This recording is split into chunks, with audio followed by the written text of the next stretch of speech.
Hey,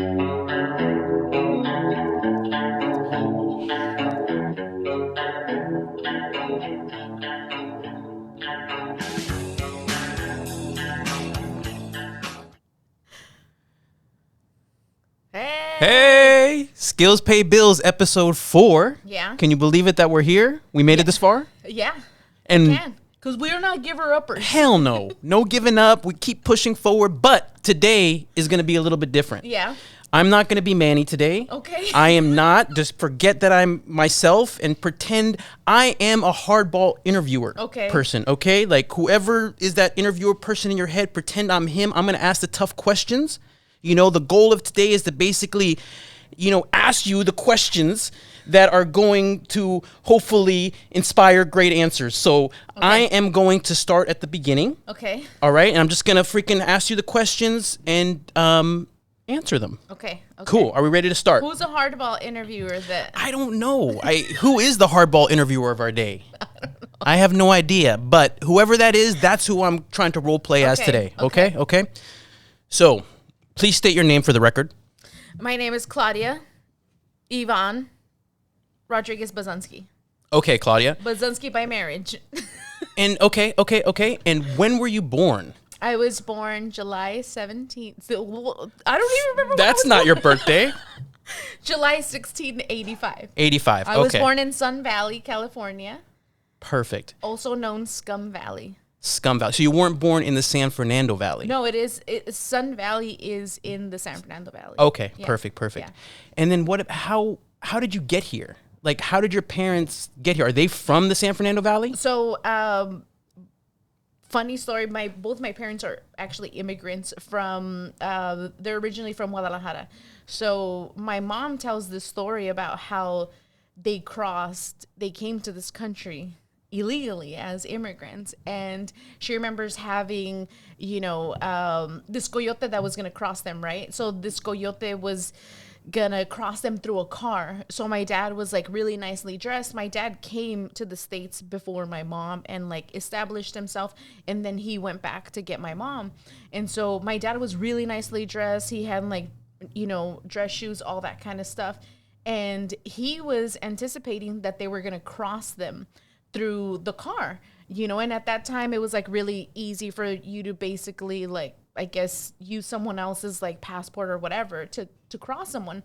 So the coyote was like, no, you're gonna have to go through the mountainside. So my dad had these dress shoes on, and my mom kept saying he kept falling, he kept slipping because the dress shoes, they had no grip.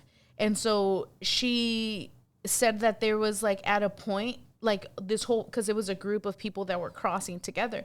At a point, they all ran back because my parents were towards like the back of the group. They all ran back because there was people that were robbing them.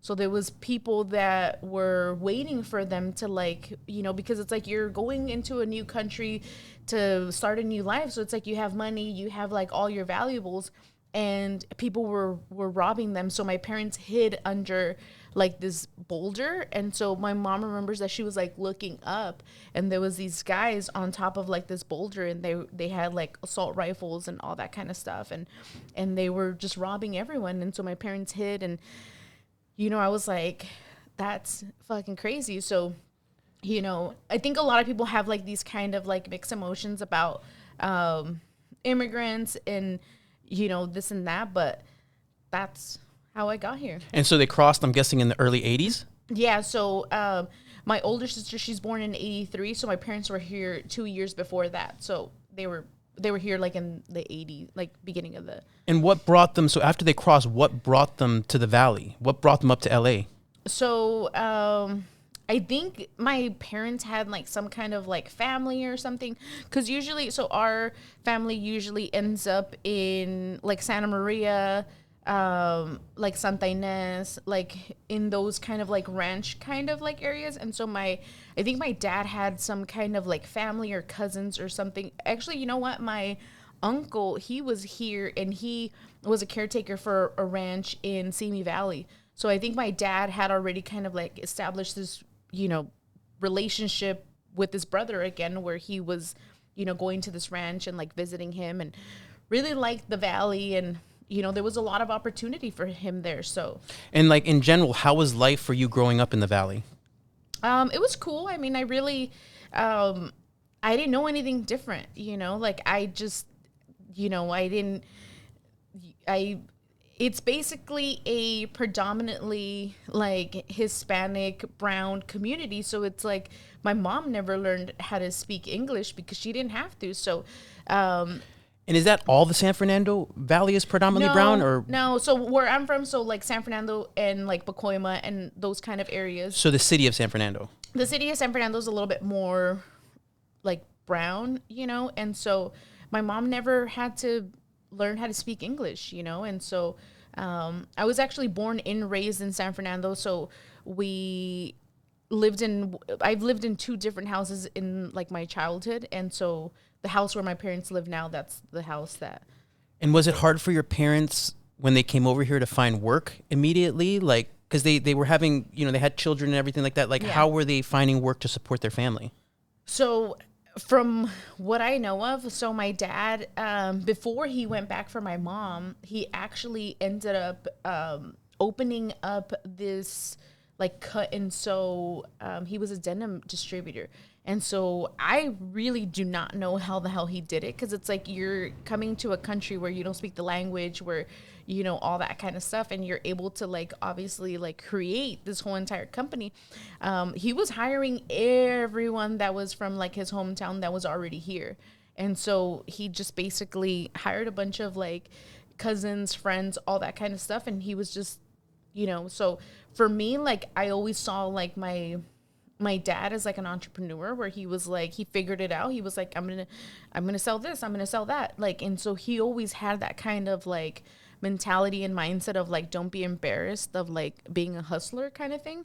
And so, but my mom, she was actually a stay-at-home mom until I was 10. And what age did your dad start bringing you to the swap meets? So, I think I was around like 11. Because I remember being like in middle school and still living at our other house. And so he was basically producing, these large amounts of like jackets, and like he was selling uniforms. So at the time, like at our school, they started implementing uniforms. So you had to wear a uniform. And my dad was like, this is a great market to tap into. Like I could undercut the competition. So he was making sweatpants for like $5, and we were selling them at the swap meet. And, it would be me and my sister and my younger brother. And he would, to a point, like I think during like the busier like holiday season, like November, once it was like October to December, we had 2 booths in the swap meet. So me and Liz, which is my sister right after me, we would handle one booth, and then my dad would handle another booth. And we're making like $600 to like $1,000 a day for my dad, and he was making like whatever amount he was making. And so at the end of the day, I was like an 11-year-old, 12-year-old with like a wad of cash, and I was like, here you go. And I was getting paid like, I remember when I started, I was getting paid like $5, and then he like he promoted me to like $10. So I was like, okay. But it really taught me a lot to be able to, if I wanted something, I had to look at the price and then look at how much money I had, and then figure out how much more money I needed for me to get that. Because it's like, even at that time, I was like, I have my own style, and my parents never were like, let's go back to school shopping or anything. Like I was buying all my clothes, so I was like, if I want this tank top, it costs $20, so I have to work 2 days in order to buy this tank top. And did the swap meet, did it teach you anything about dealing with people or dealing with customers or selling? Yeah, so it taught me like a lot of stuff. So it taught me to like not be embarrassed of like hustling it, because it's like you're 11, 12 years old. So it's like you're in middle school, and like in middle school, everyone's like, oh, you get your shit at the swap meet. And so it's that kind of like, you're cheap, like you're poor, And so I remember thinking like, oh my God, like I remember seeing like people from school, and I would like hide. And then I was like, well, if this motherfucker's at the swap meet, like, then fucking I'll be like, you were at the fucking swap meet too, So it was kind of, you know, having to be like, don't be embarrassed of like being a hustler, you know, and like not having, like, I would rather like sell in a swap meet than have to go and steal, you know? And so it taught me a lot about like math and like, you know, because my dad wouldn't let us have calculators out. So it's like you had to do all the math in your head, and, you know, and I'm pretty sure I fucked up a lot of times, like giving change back and all that kind of stuff. So, yeah, it taught me a lot to kind of basically be on my feet. And my dad was very strict with like when we set up like the whole entire booth, like what's gonna call attention for people to be interested in coming into our booth, like put all the good shit in the front. Like, so he was like doing like, you know, he was trying to set it up to where it looked appealing. Like we had a rack that was like all $1. We had, you know, all of our sweats like in a specific kind of way. And so he was like doing all that kind of stuff. And he was also like making sure that we were very vocal. So it's like he would have us stand in front of the booth and be like, everyone come in, we have like great deals. Come in, we have great deals. And so you're like 11 years old and you're like, why do I have to do this shit? So you're like embarrassed because you're like, oh my God. But it's like it really prepared me to just be like, dude, like these are things that you have to do in order to like get out of your comfort zone, in order to like make some kind of like a decent living. And, you know, like I always saw it as like, God, like, why do we have to do this? This is like embarrassing, like we're poor and this and that. And like now I'm like, I'm so glad that I got to have that experience of like being forced, because I remember like it wasn't a choice at like a point where it was like, you have to do this, like you have to pull your weight, you know? And so I now looking back, I'm like, dude, that was like I was bred to become a business owner. Like my dad fucking bred me to fucking be that. And when did you start sewing with your dad? So I think so he actually ended up closing the factory. I think it was like when I was like 12. And so he closed it and he was like doing everything in the garage. So you've seen the garage, now it's full of shit. But he basically moved everything in there. He had a really big table. So this huge table was there. And I remember like, I was like, dude, I'm not doing anything. Like, I'm just here in the house. And like, I've always been really anxious. Like I've always needed stuff to do. And so like, I went to like the backyard and I was like, do you need help? Like sweeping or like cutting shit, you know? And he's like, yeah, sweep. And so I would like sweep, you know? And then I was like, can I cut like elastic or, you know, cause we were doing sweats, a lot of sweats. And he's like, yeah. He's like, cut 10 elastics of this size, cut 10 elastics. And I was like, okay. So I was like doing that. And then he's like, can I show you how to use this machine? And I was like, yeah. And so I'm like this 12-year-old, like using like this machine that if you put your finger through it, it'll shatter your finger. So he's like, you put this button like this. And so sometimes like he wouldn't set it correctly. So buttons have like either 2 holes or 4 holes. So sometimes he would set it for like a 4 hole and it would just be 2. So you would put in a button and it would just crush the button, like break it in front of you. And you're like, well, that's a good example of what my finger would look like if I fuck up, you know? And so I really like enjoyed just going over there. And my dad at a point, he was like, he wouldn't ask me. He would just be like, come and put buttons on like 30 jackets. And so I would have to like align them, and like they had buttonholes already, and then I would have to mark them, and then I would have to go in there and like put all the buttons. And so I was like 12 at that time. And were you telling your friends that you sewed? Were you open about it? Were you kind of proud of it?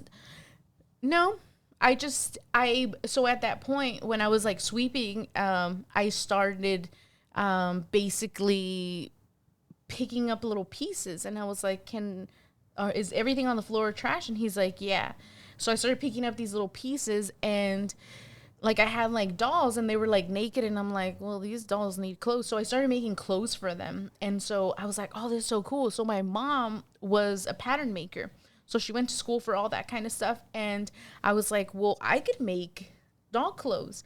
And my mom was like so intrigued that I was like sitting there and like stitching it onto the dolls that she's like, let me show you how to make a pattern. Of course, I'm 12 and she's like explaining it in centimeters, which we use inches, you know. And so I was just kind of like, okay, whatever, just make the fucking pattern so I could sew it, you know. And I made a lot of really cool stuff for this doll. And I remember thinking, I'm gonna make some like Barbie clothes and like stitch it, and made like bathing suits and bikinis and stuff like that. And I loved it. And I had a girlfriend in my folklorico class, and you know, I was like, hey, I make Barbie clothes. She's like, you do? And I'm like, yeah. So she was a year older. So she was like in 8th grade and I was like in 7th grade. And I was like, yeah, I make Barbie clothes. And she was just kind of like, I still play with Barbies. And I was like, oh shit, me too, but just to make them clothes, you know? So I was like, so it was like the secret between us that we had. Like, she's like, can you make my doll some clothes? And I was like, sure, you know? So I sat there and like made her doll clothes. But it's interesting, though, that the first time that you made the doll clothes, you actually used fabric scraps to make them. Yeah. So it was, because it's like, it wasn't, my parents didn't have the resources to be like, let's go out and shop for fabric for you because you have like this skill that you want to sharpen. Like, it wasn't, it was, for me, I was like, this is what I have. I'm going to utilize this and we'll see what happens, you know? And so it was like the tools that I had around me were what I was using, you know? And when did you go from Barbie clothes to tote bags? So there's actually a time in between. So so my dad finally, like, he stopped going to swap meet and stuff like that. Like, my parents finally, like, they were going through like a back and forth kind of separation. So he wasn't there anymore or whatever. And what ended up happening is that there was a Salvation Army like right across the street from like our house, like on one of the main streets, and we could walk there. And so my mom has always been like, oh my God, let's go there. And like, my mom loves deals. Like, she'll buy a whole fucking yard sale. So she was like, let's go to this a la segunda, you know? And so I was like, okay. So, you know, she's like, do you want to go? And I was like, sure. And we would go, and she's like, you could pick anything you want. And so I was like, fuck yeah, I'm going to get like, you know, like these pants. And so I was converting dress pants, men's dress pants, into skirts. And so my mom was like, what the hell? Like, you know, and so I was like really like repurposing a lot of stuff at that time. And so I had to have been like 14, 15, like 16, like the beginning of like high school. So I was cutting stuff and, you know, writing stuff on like t-shirts and crossing out what it said. I remember I had like a shirt, and it was like a red shirt, and it was like a Christian camp, and I crossed out like the Christian, and I wrote like Satan camp. It was so bad. But did you grow up in a religious household? I did grow up in a religious household, yeah. So how did your parents feel about that, or why would you do that? So I think that they had like, they knew I was rebelling. They just didn't want to kind of like seeing as like, oh my gosh, she's becoming like this rebellious teenager, and this is why. Like, they didn't want to look at themselves and be like, we're causing this rebellion. What were you rebelling against? Well, I think that like at a certain point, like, I kind of ended up finding out that like my whole like upbringing was like a lie, you know? Like, my dad was freaking living a double life with like another family. And so for me, I was like, I found out when I was like 12 at the swap meet, and like my dad brought like this other family there, and he's like, this is your brother and your sister. And I was 12, so I was like, what the fuck? And so even being 12, like, I was just kind of like, not like, I was like, I knew that was wrong, and everything came into perspective. And it's like, I couldn't have respect for someone that didn't respect like our family. Learning that and everything like that, would you say that was a turning point for you? I think it was like, I think it caused like a lot of like heartache, and just kind of like where I was like, oh shit, like, this is like, it caused for me to be like, well, who the fuck are you? You know? And so I did rebel against like my dad a lot. And like, Did it ever get you to say fuck sewing? No. So I actually like, what I did is my parents, like, they went through like this very, where they were separating and then they were getting back together and separating and getting back together. Now they're officially like just separated. But for me, like, it really like made me hyper focus on like sewing, because it's like sewing is a very therapeutic, like in the moment therapy. So it's like you have to like really focus on what you're doing, because it's like it requires a lot of like hand and eye coordination, but you're also like running the machine with your foot. So it's like it requires a lot of like focus and attention and all that kind of stuff. And so I really utilize it as like something where I wanted to like escape what was happening, as opposed to like coming in contact with that.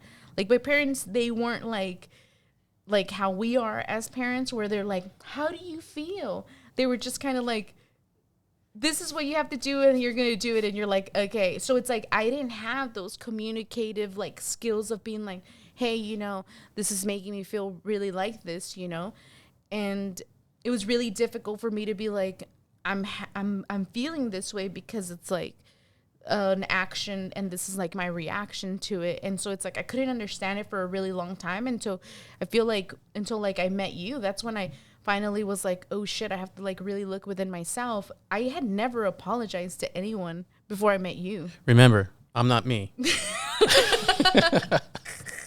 But did it affect high school in general?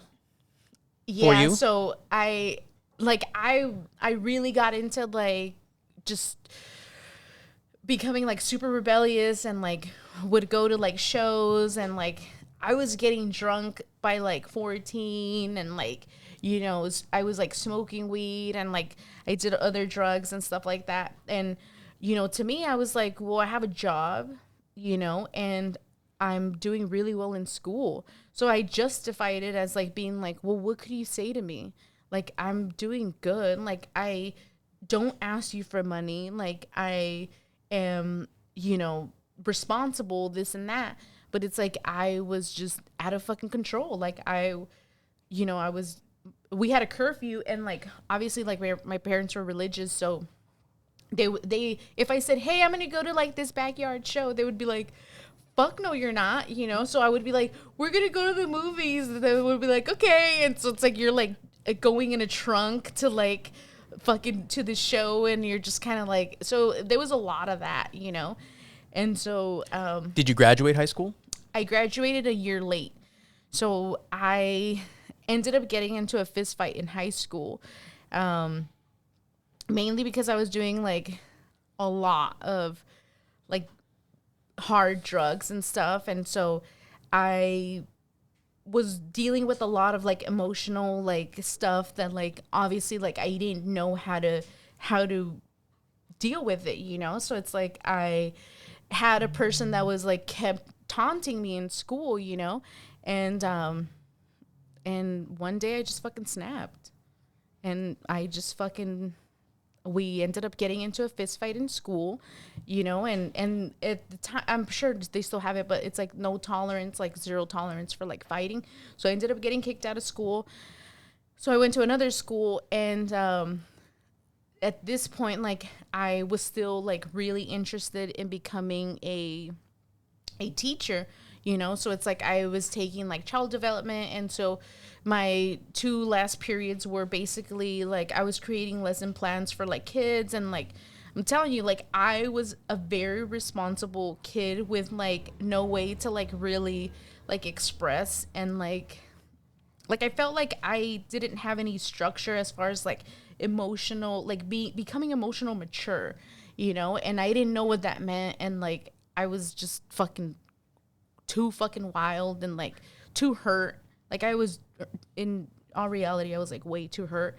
And I just kind of, I was really responsible. So I had like this class where it's like I would create lesson plans for 3 and 4-year-olds, and I freaking loved it. And so I think at that point I was like, I want to have a baby. And I was like in high school, and I was like, you cannot have a fucking baby right now, but I loved going to like this school and like, being around kids and like teaching them like this is how like art works, and them just like exploring it, and like in all reality them learning about like how their hands are developing with like artwork or with like just little things like that. So I really enjoyed it. So you put sewing to the side for a little bit and you were totally focused on maybe just becoming a teacher? So yeah, so because I had a job, right? So my first job was Pizza Hut. So I was having like this class where I was doing child development and like actually in a school. So it was from like 1 o'clock until 4 o'clock. So I had until 4 or 5 o'clock. And so then right after I had to like run to work, so it was very like fast, like there wasn't any like, I had to put on my shirt for work in the car and get dropped off, so there wasn't like a lot of time for sewing at that time. I think until like the summer would come, and then obviously I would have more time. And so you didn't end up opening your sewing business till about 10 years after you graduated high school, till about 27, 28. So that leaves like a gap of those 10 years post high school. Yeah. Before opening up Sew Loka. What the hell were you doing? So I ended up basically like, still repurposing things, and like I never had like formal education with like sewing or anything like that. It was just basically my parents had a sewing machine, so I wanted a fucking sewing machine, and I wanted to like fuck around, and I knew what a pattern was because my parents had used a pattern before. So I was like, I could read this shit, like, and so I would read it and I would be like, I don't understand anything, and so I would cut out patterns and I would be like, oh, I want to make this cute dress and I want to make it out of this fabric, and not reading the instructions of like, this is the kind of fabric they recommend, this is how you should cut it, this is, I wouldn't read any of that. I would be like, I want to use this. And so it was just fail after fail after fail. And I really got turned off by it. And I would sew like maybe like once every like 3 months, because it's like there was no structure. There was no like being honest with myself as far as like I'm a beginner, like I thought I was a little bit more of like an advanced sewist, but in all reality, I wasn't. Like I had never made anything from start to finish. I was like, repurposing things. But you were on a path basically of sewing kind of fading into the background. Exactly. It just seems like you were on a path of something else, and sewing was kind of like in your past. But what changed that? So I ended up like, I think I made like a bag out of like slacks, and I was like, oh my God, this bag is so fucking awesome. Like it was like really cool. And I was like, I could just make a bunch of fucking bags. So I started, I actually, right before then, I went to school for upholstery. So I was going back and forth to North Valley Occupational Center, which is maybe like a few miles away from my house. And so I was actually riding my beach cruiser down and then riding it back to my house. And so I remember thinking, the first project that we did was a cushion. So it had like a zipper and everything. And the teacher was like, you have to take all your stuff with you. You can't leave any of the stuff here. And so I was like, great. Like I didn't bring like a bag or anything to like shove all this stuff in, And so I remember I opened up the cushion and I just threw everything in there and I put it under my armpit and I fucking rode it like home, and then I was like, Eureka, I know how to fucking make a bag, just add fucking straps on this shit, and so I fucking went home and I was like, I'm gonna fucking make handbags. So the next day I showed up and like my teacher, his name was Roy, I was like, Roy, I fucking made a leather bag. And he's like, what? I'm like, with what you taught me. And he's like, what? And so I showed it to him and he's like, wow, you did. And I was like, yeah, I can make it all kinds of shit now. And he was just kind of like, oh shit, you took a cushion and now you made a leather cushion, but it's a handbag, because it was the same kind of thing. And there was a zipper and it was boxy and everything. And I just added a strap and I was like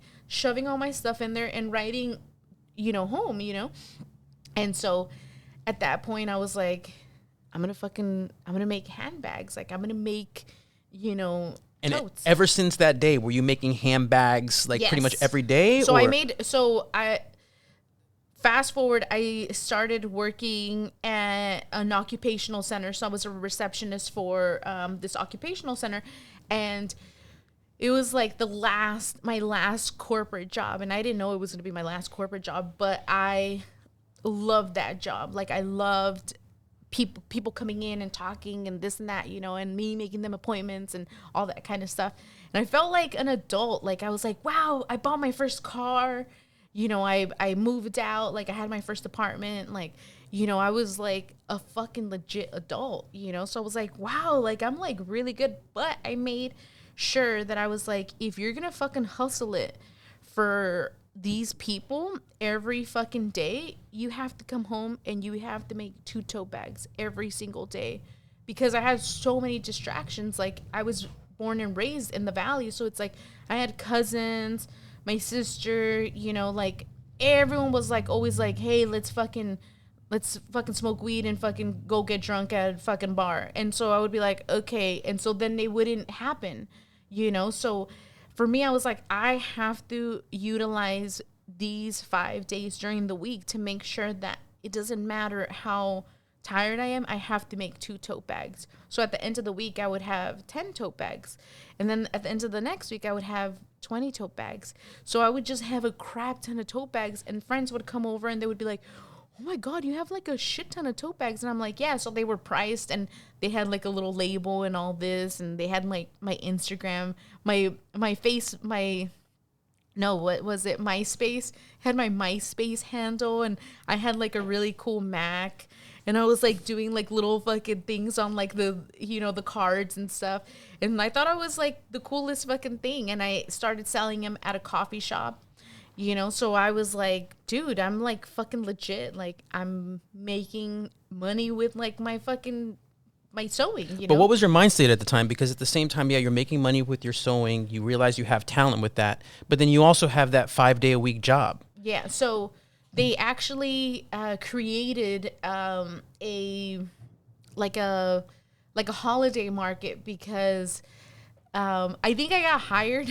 So I think I got hired because I had commented on like the upholstery that they had in the office. And so the lady that interviewed me, I was like, wow, these chairs are really nice. These chairs are considered blah, blah, blah, blah, blah, you know? So I kind of like said some fancy words, and she's like, wow, you know a lot about upholstery. And I was like, actually, I'm going to school for upholstery. So she's like, damn, we gotta fucking hire this bitch.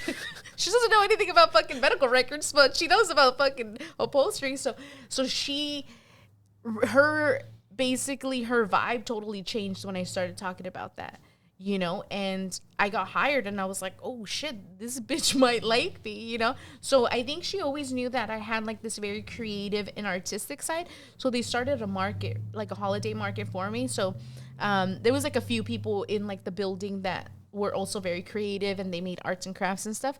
And so I was selling like my little zipper pouches and like tote bags and stuff like that there. And yeah, like I would clock out, and then I would be like, I'm gonna go make some money with my shit, guys. And they would be like, okay, we'll see you in a little bit. We're gonna go buy stuff. And so I didn't, like, I knew people that were there for a really long time. And I was like, and I started kind of like trying to envision myself there for like 20, 30, like retiring with this company, you know? And I just couldn't envision myself doing that.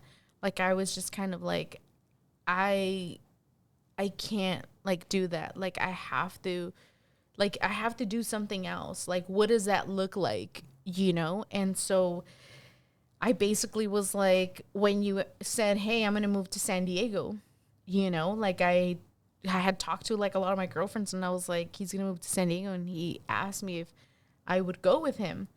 And initially I was like, no. And if I could just jump in here for a second, like, that was the answer. Yeah, I'm me now. That was the answer I was expecting. Like, yeah. I really was not. It was a total surprise to me that you would leave your job and come down to San Diego. That actually put way more fucking pressure on me. I was not expecting all that pressure. Yeah. That was a lot of fucking pressure. But because... Go ahead. I knew that, you know, because I was like, you know what? I don't have kids. We didn't have kids at the time. So I was like, I've never been above anything, right? Like, I could always be like, I don't mind working a part-time job at McDonald's if that's what's going to keep us afloat, you know? So to me, I was like, I could do that. Like, I could hustle it. Like, I don't require much. I'm a very basic woman, okay? Like, I don't require much. I don't, you know, so for me, I was like, as long as I have deodorant and a good moisturizer, I'm good to go. But still, it's like that job had like a whole 401k and all this stuff they were saving up for you, and they paid you super well. And plus, they were just one of those rare jobs that were just super accommodating, nice. Every request you had. So it was like, fuck. Is like, I started questioning myself. Like, are we making the right decision to move to San Diego? Should Claudia leave her job? Like, is it totally going to all blow up in our fucking face? You know? And it's like, I can imagine what you were thinking. I don't really think I talked to you too much about it. I think that, like, I knew that I could always get whatever I would have lost, you know? And it's like, I don't know, like, maybe I'm naive, maybe I'm stupid, which I'm glad I am. Where it's like, I don't see things where it's like, we're going to fucking fail. Like, I just see it as like, all right, well, like, if we work hard enough, we'll make it happen. You know, that's my mentality. If we fucking work hard enough and we're dedicated, we have morals and we have integrity, we'll fucking make it work. You know, so for me, like, I was always like, I knew that I didn't have a lot of bills. You know, and I knew that, like, going into it, I was going to be like, well, this will be fun. Like, it'll be a really cool adventure and we'll see what happens. But there was absolutely no sure things. I mean, the reason why we moved down to San Diego is to basically, the first thing that triggered it was that we were very involved in the cannabis legalization movement. Yeah. Right? So we're super supportive of that. And San Diego was a big hotspot for that at the time. Like, laws were kind of in the middle of changing, and we wanted to come down here and kind of lend our support to that. Yeah. You know, but my God, there was no kind of plan beside that. There was not much planned. And I think I've read a lot of, like, books on, like, fucking business and all this shit. And it's like, it's good not to have a plan B, because then you don't commit to your first plan. But wait, I don't think we had a plan A either. Yeah, we didn't, but I don't know what business. Now looking back, I think business. I'm like, damn. But you know what? Like, I did end up taking, like, a very, like, consolidated, like, business class in the summer, and I just remember thinking, like, what the fuck? I would have appreciated more on, like, how to get a business license, how do you go around doing this kind of stuff? How would you file your taxes? Like, shit like that, like, I would have, as opposed to, like, economic inflation, which is obviously, yes, like, you want to know that kind of stuff, but it's like, you want to, like, get your foot in the door. And I just remember thinking, like, this is, like, not what I expected, but it was really, like, it was cool to, like, take it and kind of have an idea of, like, inflation, all that kind of stuff. So, and basically, we did end up opening a dispensary in San Diego. Yeah, so, with the idea of basically changing how people viewed it. Exactly. Yeah. So for me, like, you know, it's like I don't shy away from it, because it's like I said, I've always been very nervous, right? So it's like I've always been, like, a nervous kind of, like, kid, to where it's like I've always needed something to, like, do, or else I kind of feel like I'm like too anxious, and I'm like, oh fuck, like, time is going by and I'm, like, just sitting here. And so it's like, I feel like when I do, like, partake in, like, smoking or anything like that, it sorts out my brain, where it's like, it puts things in these categories, you know? So it's like, for me, I'm like, oh shit, like, this is, like, something that I could utilize to, like, help me in a way, you know? And it's like, I know that there is a lot of people that they're not productive.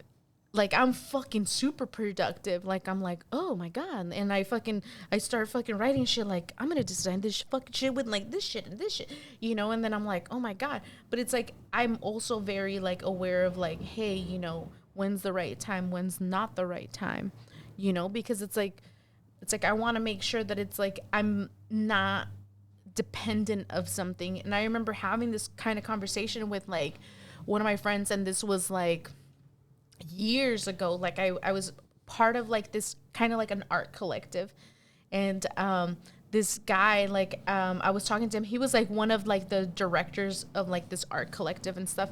And I'm like, hey, do you like smoke or do you like drink? Or and he's like, no. He's like, I really don't do any of that kind of stuff because I don't want to feel like I have to become dependent on this to create art.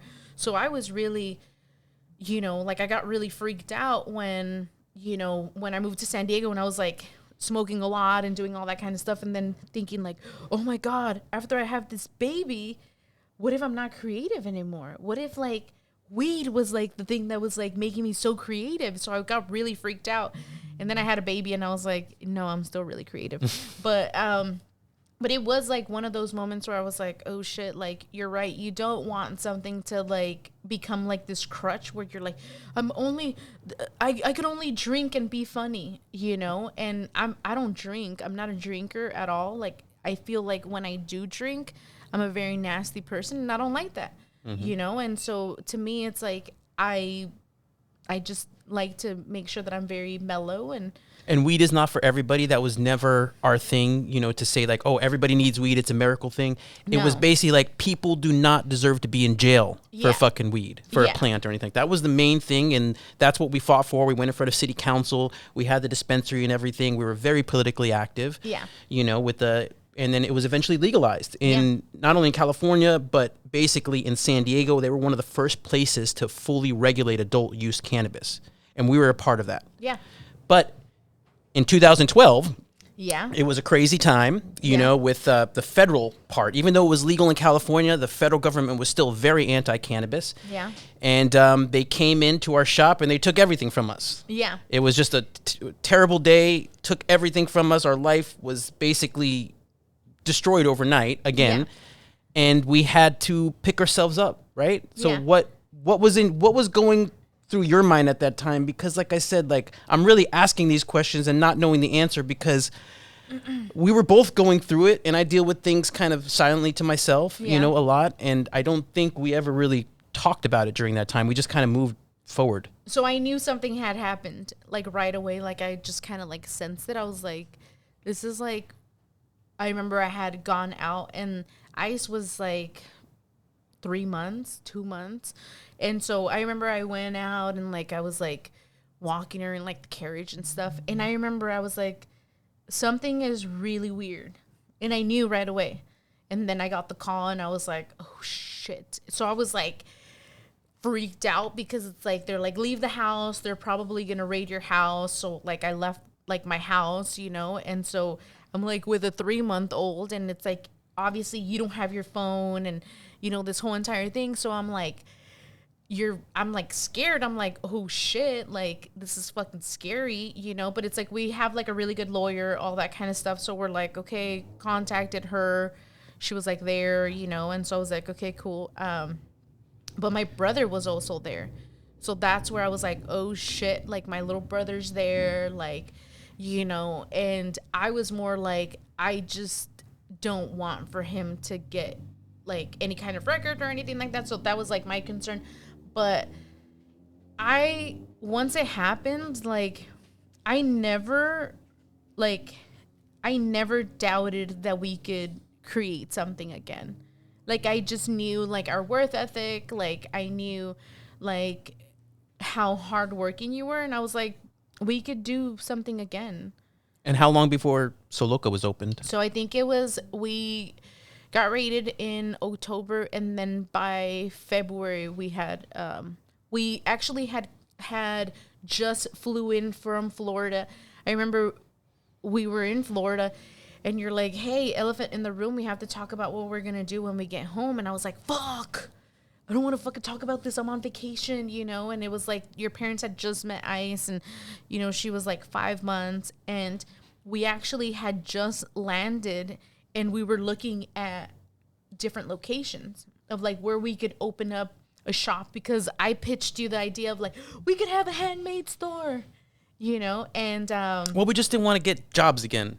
Yeah. Like, it was just like, oh, fuck, we moved down here. You left your great job. It would suck to fucking come down here and get a worse job. Like, that was not the plan. So it was like, we've got to fucking at least try to do something business related and make it work. Yeah. So, we ended up freaking going to look at this place, and I basically called him and I was like, when are you going to tell me that you're going to give it to me? And then he was like, I think it was like 2 days later, he's like, it's for you. We just need like a first month's rent and then like a deposit. And I was like, fuck yeah. And what was the original idea for the store? It was going to be a handmade store, like an art collective, like different artists and stuff like that. And I think it was like we were like a year in deep, and like I was doing like tailoring and all that kind of stuff. And I was like, no one comes in here to buy handmade stuff. Like, I'm just going to convert the whole entire thing into like a sewing studio. So I converted it into like a sewing studio. I think we were there for like 2 years, and we finally started making money. I was like, oh my God. I remember I would fucking cry so much. Like, all the time I was like, oh shit, we're leaking money. Every fucking month I was like, fuck, like leaking money. And I remember thinking, like, I'm gonna get a job. So I ended up finding a lady that was like doing like bridal alterations and stuff like that. And so she hired me. She's like, yeah, you could come and work for me. And then I ended up going to her house and, you know, all that kind of stuff. And so there was odd jobs in between to kind of help. But once you found, so you went into tailoring and custom sewing basically to pay the bills. Yeah. It wasn't something that fulfilled you creatively or anything like that. Not something that you want to do. It was basically like, hey, wait, we need to make money with this spot. Yeah. We can't lose it. Yeah. Let's do what. Like, I was just more like, dude, we do not have any savings. Like, we have to, like, I have to pivot. I have to change like what we're doing now because it doesn't make any sense. And so, like, I just changed it all up and I was like, look, this is what we do. And we finally were like clearing and paying rent and this and that. And I was like, oh my God. And then the building got sold. The building got sold, right? In Bankers Hill. Yeah. So we knew the building got sold. So what was your thought when that happened? I was like, fuck. Like, what the, like, I was like, where am I going to go now? Like, this is unrealistic rent. I was paying $975 for like a bigger space than we are now. And the only reason why the guy never raised my rent, I was there for 5 years. The guy never raised my rent because I always said hi to him. So see, it pays off to be nice. Mm-hmm. You should always be nice.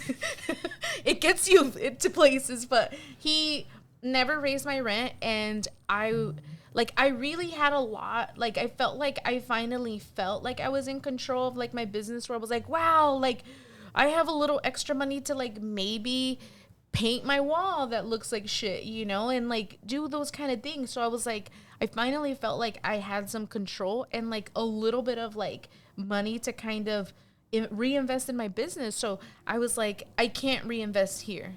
And it taught us that if you're renting, you never have any control. Yeah. When, especially with a commercial or a commercial building or anything like that. Like, look at that. Like, we had no warning. The building was sold and we had to figure something out pretty quickly. Yeah. Yeah. And that's where did you go from there?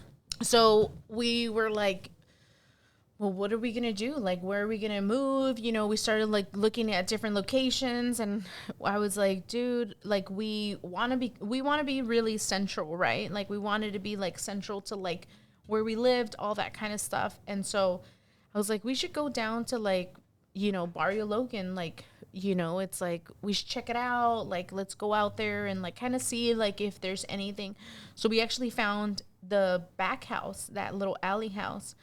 And behind Border X. Behind Border X, yeah. And so I was like, wow, this is really cute. And like, you know, it was like charming and this and that. And I was like, we can make this work. And we just kind of like really fell in love with it. Like being like on the back, you know, we were like, wow, this is really cool. And I really like, you know, I liked that it was like kind of like hidden a little bit.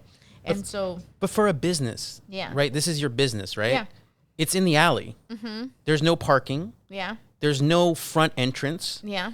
You literally have to tell people that are coming in, and you were doing tailoring at the time, like wedding dresses and stuff like that. So you'd have to be like, hey, you know, park down the street. Yeah. Cut into the alley, walk halfway down the alley, look for the pink house, and I'm right there. Yeah.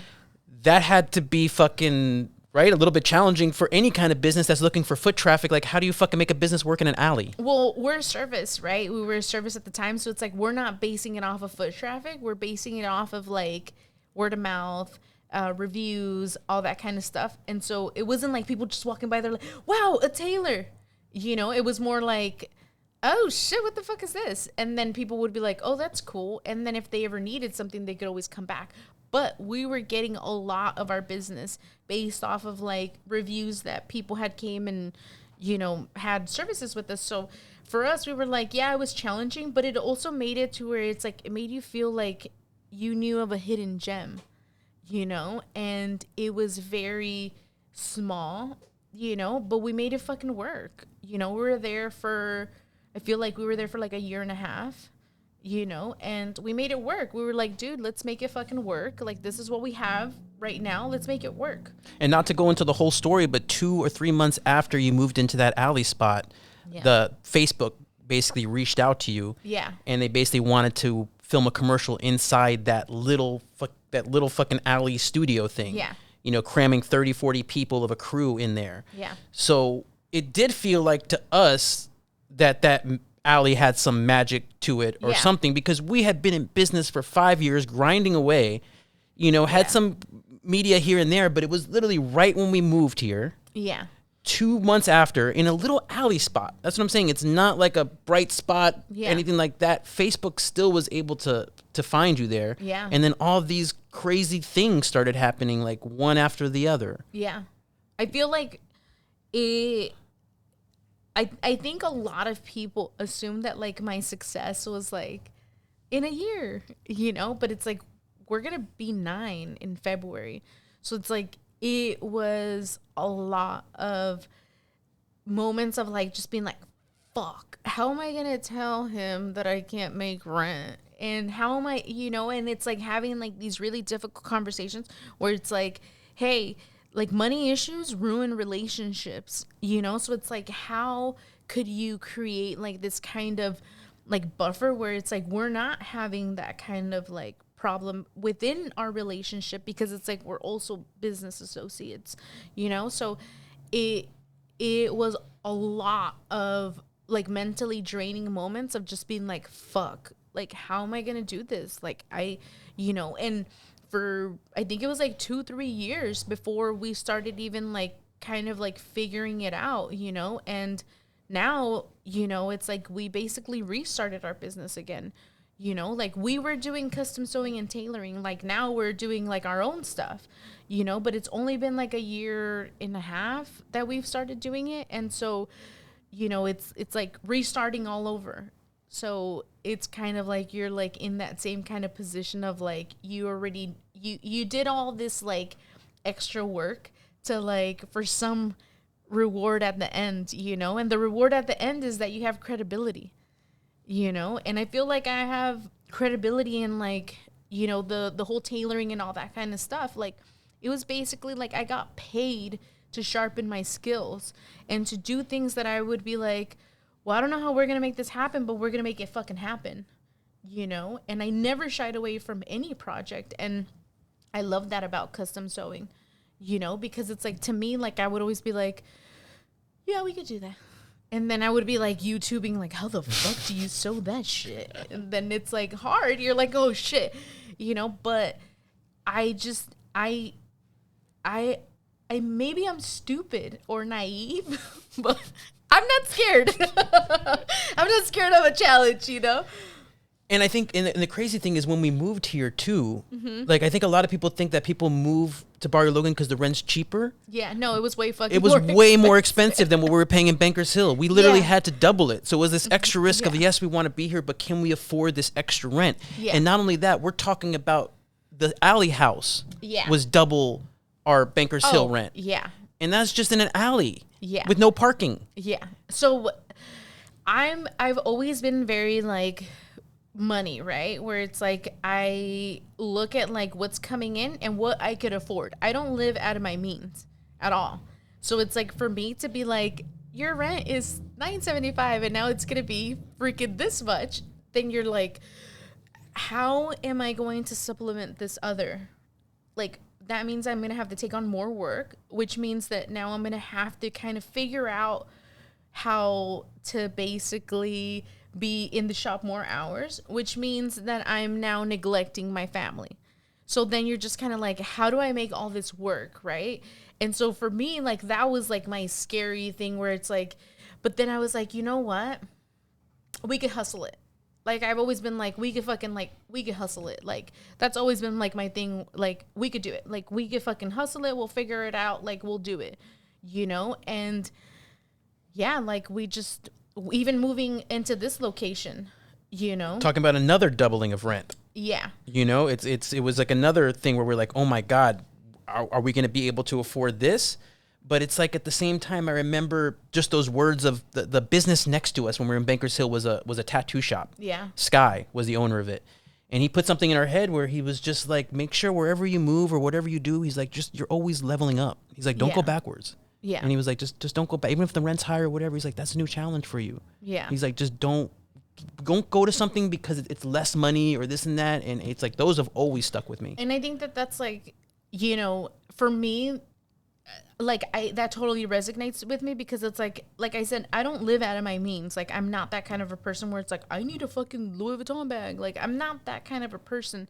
You know, it's like my vices are like coffee. I like a good cup of coffee, you know? And a little bit of weed.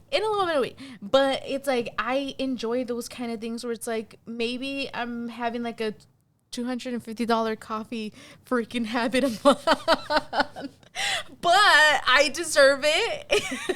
And it keeps me running, you know? But it's like, at the same time, it was like one of those things where it's like, look, I'm not going to downsize that because it's like, I'm trying to save money. Like, I'm not. Like, I want to, like, keep fucking surpassing these goals, you know? And for me, like, one of my goals, like, has always been, I want to make $100,000 a year, you know? And, like, I want to do that. Like, I want to be able to be like me, the person that no one thought that could fucking do it. Remember, I was, like, a loser, and I fucking was, like, partying too fucking hard. So many of my teachers thought, you're going to fucking end up with, like, 3 kids at the age of, like, 21, you know, and this and this and that and, like, all this fucking shit. It's like, I want to do that, you know? And it's, like, mainly because it's, like, I want to build, like, generational wealth for my daughter, for her to have a good relationship with money. Because it's, like, money isn't everything, but money is definitely a resource for her to be able to be like, hey, you know what? I need this. Or I would like to do this. Or I would like to do that. It's like, I was fucking born fucking poor. My mom had 6 kids. Like, we've never been to the movie theaters, all of us together. Like, we went to Disneyland one time because my dad won 4 tickets to fucking, like, on a radio show or whatever. So it's like, I do not want to fucking pass that on to my daughter where she's like, I have to live like this because I'm poor. Like, it's like, no, you could fucking make whatever the fuck you want to make, you know? And for me, like, creating a business was like one of those things where it's like, I didn't go to college. I didn't fucking have any of that, like, formal education or anything like that. But it was like, how could I fucking be successful? And I always saw, like, my dad as, like, hustling it and being like, oh, shit, like, that motherfucker could sell anything. And, like, I was like, if he could do it. My dad went to school. He has, his highest education was 3rd grade. So if you're telling me that motherfucker could put food on the table for 6 kids, like, come on. Like, I speak the language. I'm fucking bilingual, trilingual if you fucking throw in Spanglish, you know, but it's like, it's like we have so much infinite possibilities. And to me, I'm like, there's always, like, that growth. And so for business, like, I always see it as like, how could we keep growing? Like, where do we want to cap? And that brings up, you know, from tailoring to design. Mm-hmm. Do you think that if COVID never happened, that you would ever be a designer? No. Because I just couldn't say no. I feel like maybe yes and no. I think I was already going towards, like, that direction of, like, just being like, oh, I'm so tired of feeling like I'm a fucking tool. you know, but I don't, I think I needed something like that to like just kind of maybe give me an excuse to be like, you have to focus on your own shit. And having like that life experience of like nothing's guaranteed and you're neglecting your family, like you have to like refocus, you know? And I think that like I was always trying to get away from that, but it wasn't happening, you know? And what brought about the Virgin Mary on the back of the shirts? So during the pandemic, like I had read an article about how a lot of people were coping with like this feeling of like fucking, oh my God, like what's gonna happen? We're all gonna fucking die, with feelings of like them being like back in their childhood. Okay. So for they were like, maybe have like food from your childhood to like rekindle like these memories of being a child, because when you're a kid and there's like a natural disaster, you're just kind of like, I'm just the kid, like my parents are dealing with it, you know? And so I wanted to feel that, like I wanted to just feel like I'm just the kid. Let Manny deal with it. And so it was like I wanted to feel that, like I wanted to feel like a kid. And I went back and I started thinking about, you know, growing up Catholic and, you know, growing up going to like these lowrider shows at the San Fernando Mall, and, you know, growing up in like the neighborhood that I grew up in, and like, what was it like? Who were the kids that I grew up with? Like, what was that like? And, you know, and having like all these like kind of like reflections of like, who am I? Like, what am I? Like, what am I here for? Like, you know, having like these crazy freaking thoughts, you know? And I finally decided, I was like, you know what? Like, I'm going to design something inspired by like my childhood and like memories of like my childhood. And so that's how I basically started putting in like phrases as far as like the sad girl, like when I had like my fucking goth emo fucking stage and shit. And then Morena, like, and so I remember that they did an article and they were like, these statement pieces are bold statement pieces. And so I was like, yeah, they are bold statement pieces. And they're like, well, they you know, they sometimes make people feel uncomfortable. And I was like, well, we've been made to feel really uncomfortable for a really long time. So too bad. But what does, when you embroider brown as fuck on the back of a flannel, what does that mean to you? It's like, I feel like brown as fuck is like, it's definitely like, it's not like a skin tone or anything like that. It's like, it's a state of mind. It's like, you're fucking brown as fuck. I grew up with no representation, you know? Like, there was no representation as far as like little cute fucking brown girls on TV, you know? And so for me, it's like, yeah, you're fucking brown as fuck. And you are that representation now for this coming generation, you know? Because it's like us having like this platform of like being able to talk about things and to do things and to become role models in a sense. It's like we're trying to utilize this so people that are like us are able to then say, hey, you know what? If these fucking brown people did it, like we could also do it. And that's fucking being brown as fuck. Like, you want to create that representation for that generation. The generation after us had that representation. We didn't, you know? So. And who is your customer? Like, you've had some time to really, I mean, you've been designing for maybe 6 months now. Yeah. You know, so who do you feel like your customer is? Who's a Sew Loka girl or guy or whoever? Who's a Sew Loka person? It's like people that are like fucking bold as fuck, that they're trying to make a statement. They're not afraid of who they are. You know, they're being like, hey, this is who I am. And the beautiful thing is that it's on your back. So it's like, you don't fucking give a fuck about who's fucking looking at your back, because you're fucking looking forward. And whoever's looking at your back and fucking be like, ugh, brown as fuck.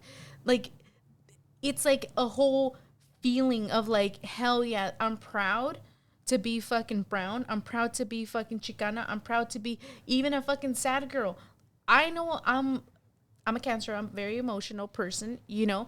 And so I'm proud of all those things. Those things have made me who I am, you know? So it's like carrying those things, even where it's on your back and being vulnerable to where you're like, hey, I'm a sad girl. Like, to me, that's what made me who I am, you know? And I hold those things very dear to me because it's like, they made me. And as people are starting to now define you with the Virgin Mary and the design and everything like that, like, do you feel the need to immediately transcend that? I feel like with anything, like I always enjoy a good challenge. So yeah. But I enjoy like a challenge, and it's like I feel like we didn't invent the Virgin Mary. You know, it's a cultural thing for me. You know, it's a very cultural thing for a lot of people. You know, we all grow up with like Virgen de Guadalupe like picture in our house, and you know, all that kind of stuff. So it's like it is a very cultural thing for us. But at the same time, it's like I didn't invent that. Like it wasn't like my freaking design, whatever, you know. So for me, it's like it is really like one of those things where it's like I enjoy doing it, but I sew. Like I am good at sewing. Like I could make anything, and like anything. Like I've made a lot of really insane things, you know, and my whole like main focus is like just doing a lot of start to finish stuff. And I feel like we've talked about it before where, you know, I really like the idea of like, you know, during the pandemic, basically becoming like a kid and like not having like these worries. And it's like now it's like becoming that adolescent where it's like I rebelled and I did all kinds of fucking crazy things and all this and all that. And it's like it's basically becoming a teenager and wanting to do all those things that I wanted to do as a teenager that like my parents were like, no, you know. So it's like I want to challenge myself, you know, to create things where it's like they're start to finish all the fucking time. Like I sew, like, and I was at In-N-Out on Sunday, you know, and I'm like right there in that line, and I'm like, fuck, there's a lot of fucking people in here, and I was just like, ugh, you know, and I'm fucking awkward as hell, and so I'm like, and I looked in the room, and I was like, there's a lot of people in here, and I'm pretty fucking sure I'm the only person in this room that could sew. And that made me feel really good about myself. Because it's your superpower. Because that's what, yeah. And not just because of that, but I was like, I like, you know, I'm not like, I don't look in the mirror and I'm like, you're gorgeous and you're going to conquer the world. You know, like I don't do that kind of stuff. But it's like, for me, I'm like, hey, like I could do this. Like this is your superpower. This is like your one up, you know, like, why aren't you focusing more on that? And so, you know, I have like these crazy revelations always in like a fucking line, you know, when you're like, oh, I have to think. And so, yeah. So that 2022 is going to be all about basically transcending the Virgin Mary, start to finish. Yeah. We're still going to have it, but it's going to be, you know, it's just going to be there. But it's like, I really want to like challenge myself, because you don't want somebody to be able to say, oh, Claudia the Virgin Mary girl. Yeah, because there was a time when they were like, oh, Claudia the mask girl. Yeah, no. Oh, Claudia this and it's like you constantly, people are always trying to put you in some sort of box. Yeah. So to me, like, I want to, I'm good at sewing, right? And I'm great at reworking, but it's like I don't want to rework. I want to make from start to finish. Like, I know how to do that. Like, I'm really good at that, you know, and it takes more time, and it's like, you know, all that kind of stuff. But it's like, I'm willing to do that because it's like, I love doing that. Like, I want to continue to feel like there's some kind of challenge happening now where it's like, oh, look, I could fucking sew this jacket in like this amount of time. And if I told you how long it takes me, you would fucking throw up. But what, for the jackets? Yeah. How long does it take? Now I got to know. I can't say. Okay.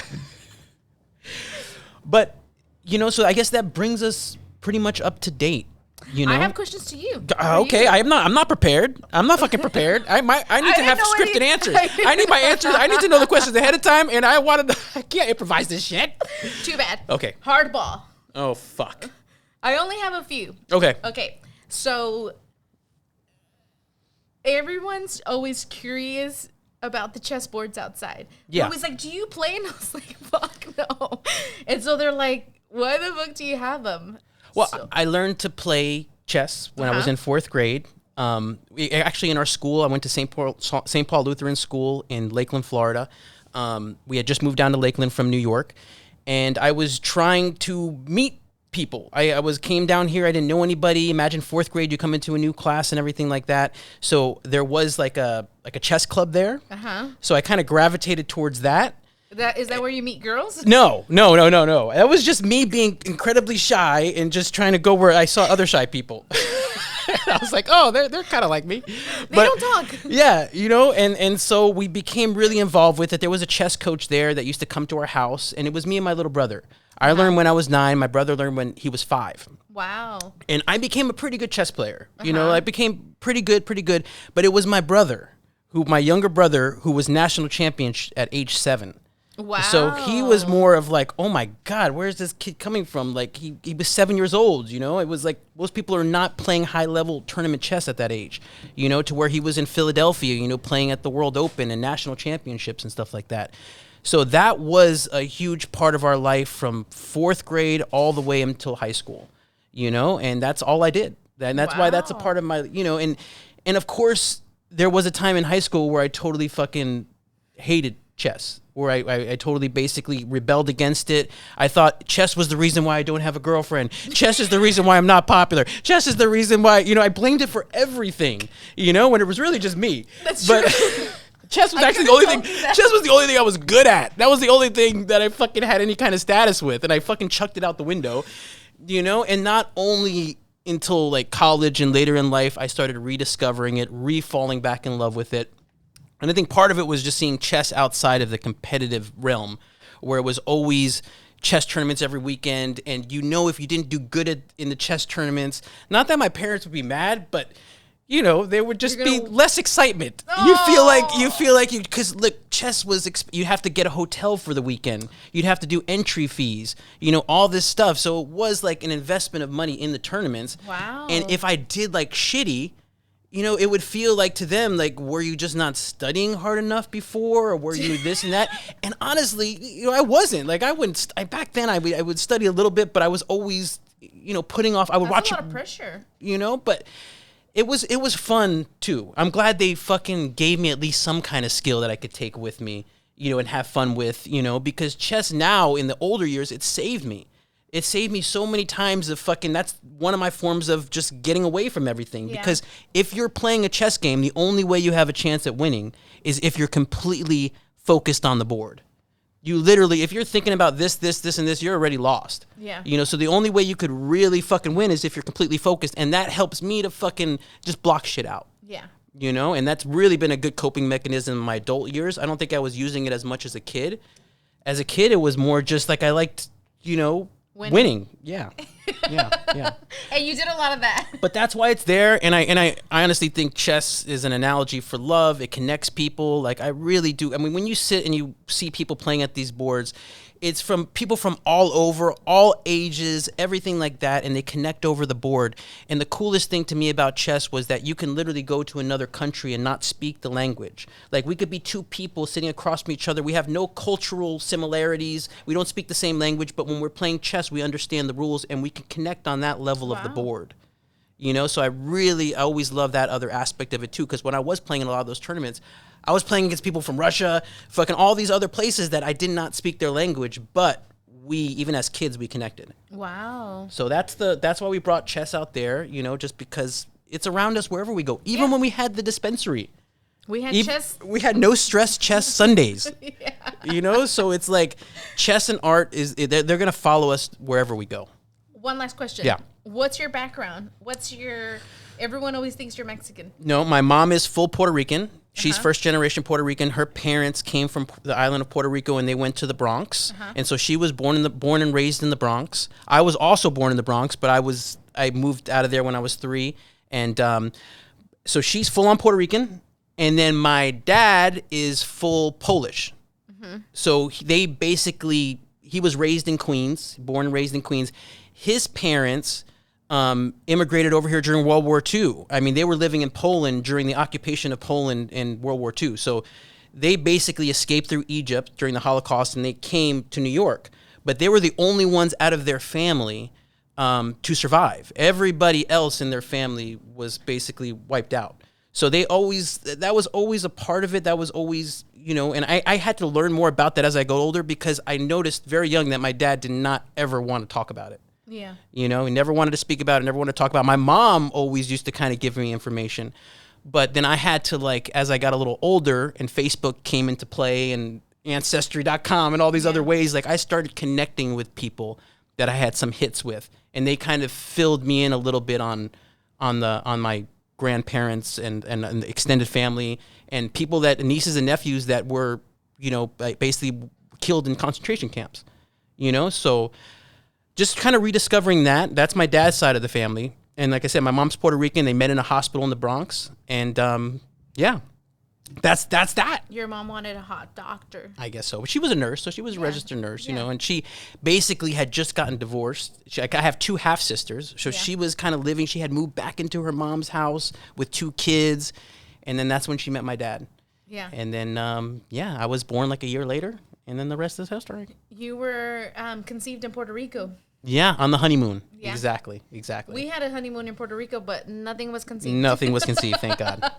For real. We already had a baby at that time, so One and done, yeah. Any more questions? No. I don't have any questions for you. That kind of brought us up to date. Are we good on time? Or do we have a lot of time to go? Or I think we're good on time. Oh! Another one in the books. Rocky, thank you, Copy and Steal. Rocky. You guys are the best. Rocky 3 is my favorite. Is it Rocky 3 or Rocky 4? They're all great. Russian? They're all fucking great. Okay, we're good.